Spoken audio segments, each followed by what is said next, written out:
I would like to discuss with you today this idea of slavery. Now, not just the idea, but the actual practice of it. So, historically, you would have tribes come in and conquer people, not just to take the resources, but to take the people, as people, in a labor sense, are considered a resource. So, as people were conquered and put to work, this created this form of slavery. Now, slavery was occurring all over the world.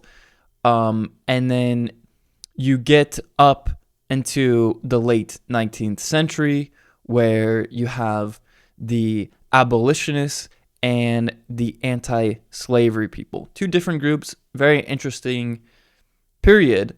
And they were against slavery. You have the Civil War in the United States, which ends in 1865.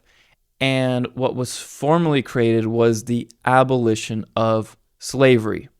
Now, the abolitionists were against slavery, and the anti-slave people were actually racist. They were against black people. They didn't want to compete with black people. Actually, if you look at the history of the whole minimum wage in Australia, this was where white construction workers didn't want to compete with black construction workers because the blacks were charging lower wages, lower prices for their work.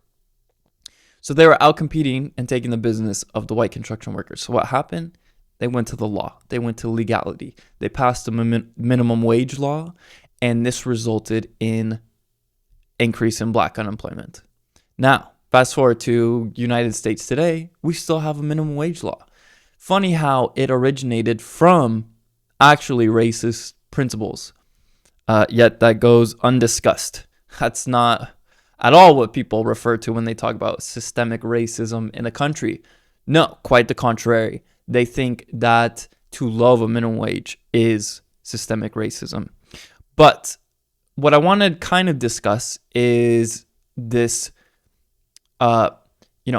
Once slavery was abolished in 1865 in the West, I want to argue that it went away formally with chains, but it didn't go away in practice. It evolved. It became something new, something different. And this is what you can consider as a monetary form of slavery.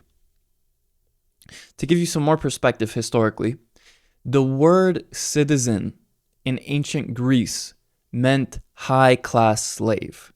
So if we have citizens today, this means by definition we're high-class slaves, but slaves nonetheless. And what the form of slavery that we still exist under is monetary slavery. We spend our lives working to earn a living. As we do this, we have an income, and we use this income for our savings, for more consumption, more capital, investments. But what happens is, with the creation of the income tax under Woodrow Wilson's administration in the early 20th century, and the Federal Reserve, the central bank, making it easier to finance wars, people have this new form of taxation, which is monetary inflation and increase in the money supply, and currency devaluation, a decrease in one's purchasing power. This is the phenomenon where people's savings is plundered. People become pauperized.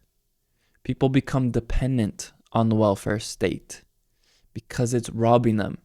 That's why a thief robs in the night. So it goes unseen. In the night, it's harder to see. Unless you're potentially nocturnal and can see in the dark, like Batman.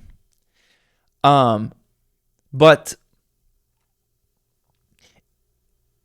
the monetary taxation equivalent is not to directly tax people, because we feel that, I can directly see. We do that with the income tax and the withholding tax. But the way to get around that, to tax people without it being directly seen, is to just print more money. And as you print more money, each monetary unit becomes devalued. So this ultimately makes people more dependent on the state because they're losing their wealth. Think about this in 2020 with the lockdown crisis, the justification that we need to wage war on the virus, the coronavirus. They printed $4 trillion and citizens only got $1,500 of it. Of course, the PPP monetary stimulus, it went to corporations, but this money went to the politically connected. And that's what we have today with the warfare welfare state. It's welfare for corporations, welfare for billionaires. The bailouts go to the banks, even though, the central bank creates the moral hazard backing them. We can't let the banks fail. They're too big. It backs them to make more loans, creating this boom bust cycle, and people's wealth is decimated. It's reordered. It's redistributed to the state, to the corporations. Look at any downtown street, okay? I would guess half, at least, of the businesses are corporations, which is sad. Even New York is a great example. Whereas before it used to be very unique, peculiar types of restaurants, and now it's becoming more and more chains. And it's sad to see, but I think this is the product of fascism, of corporatism, of crony capitalism. It's not capitalism, okay? And what is fascism? Fascism is crony capitalism or corporatism. But this is a variation of socialism. Benito Mussolini, the founder of European fascism, said that this is a left-wing idea. It comes from Karl Marx. But what happened after World War I was that the fascists were placed on the right side of the Reichstag assembly, next to the monarchists and next to the conservatives. And they became labeled as right-wing. Whereas on the left side of the assembly, you had the communists, you had the international socialists.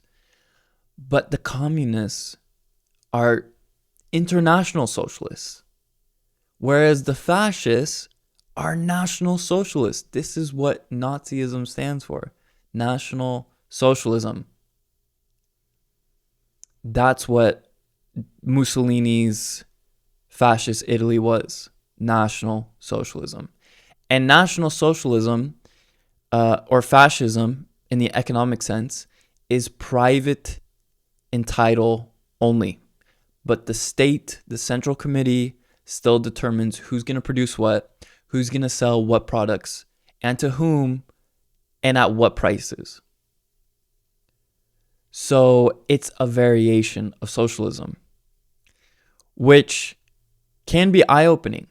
Because then you begin to realize that, wow, if fascism, what I thought was right-wing, is really left-wing, if it's really a variation of socialism, then I'm on a spectrum. Left and right aren't two opposite ends of the same coin. They're more like a gradient, a degree of a higher concentration, a higher saturation to a lesser concentration. But it's still one of the same kind. It's still moving in the same direction, which is towards the left. So even conservatives are, left-wing socialists in my conception. Okay, why? Because conservatism conserves what exactly? They conserve the nation state, even if you're a constitutional conservative. The Constitution was used to justify the centralization of the original 13 states, the original 13 colonies. It was used to create the Union, and it's produced the biggest government in world history. So I don't think you can be, truly advocating for freedom in a minimal state while simultaneously trying to have a constitutional republic, okay? This experiment has been tried and it's failed. And I think also with conservatives is this idea of conservative socialism. They want to conserve, this nationalistic military ideal of an empire. But even the founding fathers were imperialists. They wanted to make a new Rome. So all in all, when you begin to analyze, this right and left wing conception, it's all left wing. It's all variations of statism, of state socialism. So it's incompatible with freedom.